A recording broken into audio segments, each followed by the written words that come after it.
What's going on, guys? It's your girl Sky from Freedom Footwear Ltd, and this video is brought to you by the Footwear Care. In today's video, I'm going to be showing you all how to paint on leather, and our canvas of choice is going to be one of the most popular shoes sold worldwide, the Air Force Ones. This video will be split into 3 parts: prepping, painting, and protecting. I'll be going through each step in detail and showing you guys the difference between using a paintbrush versus an airbrush. But first, I'll quickly go through all of the supplies you'll need to complete your custom. I'm going to be working on a blank pair of Air Force Ones, but you guys can use any leather shoe that you want to customize. You're also going to need some sandpaper. Now, this might sound a little bit unusual, but I'm going to show you all why this is an important step when customizing your shoes. In particular, you're going to need 400 grit, 800 grit, and 1500 grit sandpaper. You'll need a bottle of leather preparer and deglazer, as well as a Scotch-Brite pad and some cotton pads. You're going to need some tape. Now, there's a few different types that you guys can choose from. Here we have Scotch tape, vinyl tape, and masking tape, but whichever one you guys choose completely depends on your personal preference. You're going to need the Footwear Care's leather acrylic paint. Now, you guys can either use the colors as they are straight from the bottle, or you can mix them together and make your own custom color mixes. For most of this custom, we're going to be using the Footwear Care's premium paintbrush set, but for some of those tricky areas and crevices on the shoe, we're also going to be using the Footwear Care's micro detail paintbrush set. Last but not least, you're going to need the Footwear Care's matte finisher to seal and protect your custom. So we're going to go over step number 1, which is your prepping, and we're going to start this by removing the laces from our shoes and putting them somewhere safe. After your laces are removed, you're going to want to grab your 400 grit sandpaper and tear off a piece that is easy to work with. We're going to be sanding every area that we're eventually going to paint, but since we're painting the whole shoe, we're also going to sand the entire shoe as well. You're going to want to use small circular motions when sanding your shoe. Make sure you're spending extra time and attention to areas that may crease when you wear them, and also make sure you're hitting each and every panel, and the areas that are a little bit more difficult to get to, just spend an extra bit of time making sure you're sanding those down properly. When you finish with your 400 grit sandpaper, you want to grab your 800 grit sandpaper and repeat those very same steps.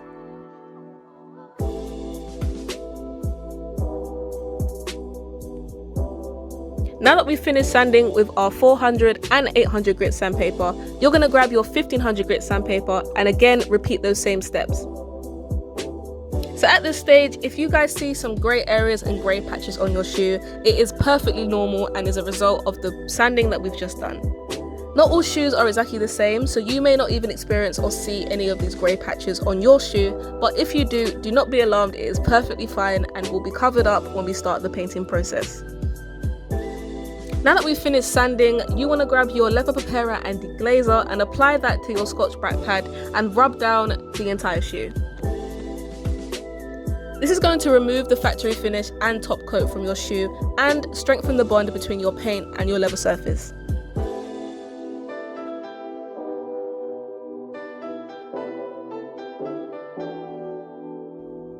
Next, we're just going to apply a little bit of leather preparer and deglazer to our cotton rounds, and we're going to remove that green residue that may have been left from your Scotch-Brite pad.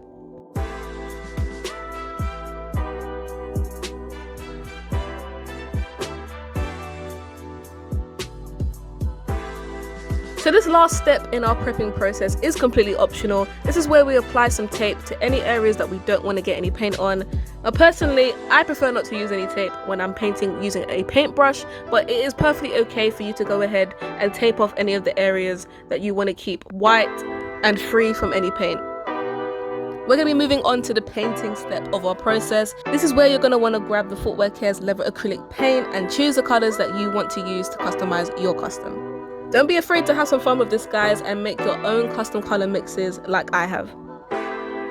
So the key to having a custom that doesn't look like it's been painted and in fact looks like it came out of a factory is by using light and even coats of paint.